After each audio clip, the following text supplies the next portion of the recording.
Eh bien, le 11 octobre de chaque année est une journée dédiée à la jeune fille. Une journée internationale consacrée par la résolution du Conseil de sécurité des Nations Unies. Vous vous poserez la question de savoir pourquoi la jeune fille. Nous sommes dans une situation où l'atteinte des objectifs du développement durable, autrefois appelés objectifs du millénaire pour le développement, a connu des difficultés d'ordre de non-implication des personnes les plus concernées, tout ainsi que les jeunes et les femmes. Et quand on parle des jeunes, il faut voir la jeune fille et les jeunes garçons. Dans cette cohorte des jeunes, vous le savez très bien, les jeunes filles sont plus majoritaires que les jeunes garçons. Et donc, dans les soucis de maximiser la chance d'atteindre des objectifs du développement durable, les ODD, dont les objectifs tournent à plus de 80% sur les jeunes, il a été jugé impérieux que les jeunes filles puissent avoir une attention particulière pour, n'est-ce pas, lancer un message à la communauté tout entière, à l'humanité, que nous devons considérer la femme, la jeune fille, comme une ressource stratégique sans laquelle on ne peut pas aboutir au développement durable. On ne peut pas aboutir à la paix durable.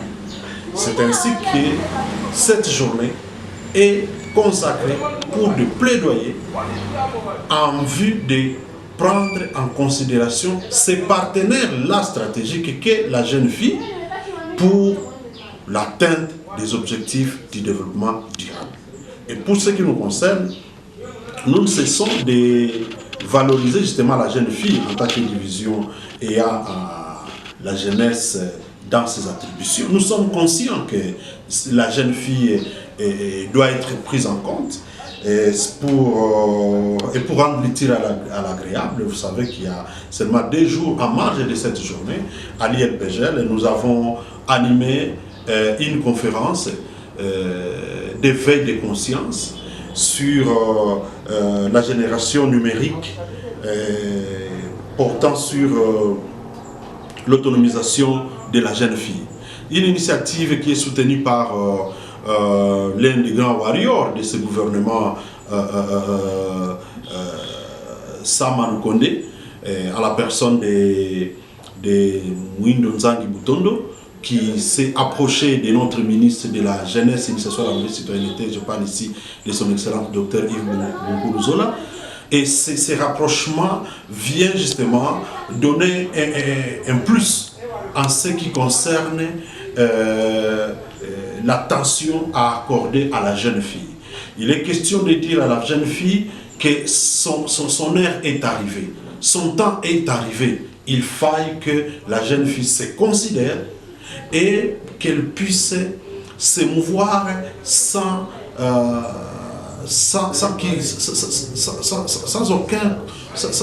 aucune contrainte de la part de qui que ce soit. Voilà pourquoi le gouvernement, pour sa part, et quand je parle du ministre de l'enseignement supérieur universitaire et celui de la jeunesse, initiation à la citoyenneté, ceci est une expression de la détermination, de l'engagement du gouvernement congolais à donner la chance à la fille, à la jeune fille, pour qu'elle puisse participer à l'atteinte des objectifs du développement durable. Depuis la guerre du M23, il y a des filles qui ont été victimes des violences. Observe dans les milieux professionnels contre la jeune fille, dans les différents ménages, donc des violences au niveau des domestiques. Je voudrais également profiter de ces micros pour dénoncer les actes de violences sexuelles, des violences basées sur le genre, qui s'observent encore dans certains milieux professionnels, dans certaines entités coutumières dues à des valeurs rétrogrades, mais également je voudrais dénoncer cela en milieu universitaire et scolaire. Pourquoi? Parce que nous devons inculquer des valeurs à la jeune fille à tous les niveaux. C'est pourquoi je voudrais que les responsables confessionnels, les chefs coutumiers, les autorités politico-administratives à tous les niveaux puissent justement s'investir pour lutter contre les violences sexuelles, les violences basées sur les genres à tous les niveaux. Alors, où vous savez, nous sommes sous l'emprise du mouvement terroriste M23, de ZADF dans la partie nord et même des groupes armés hostiles aux droits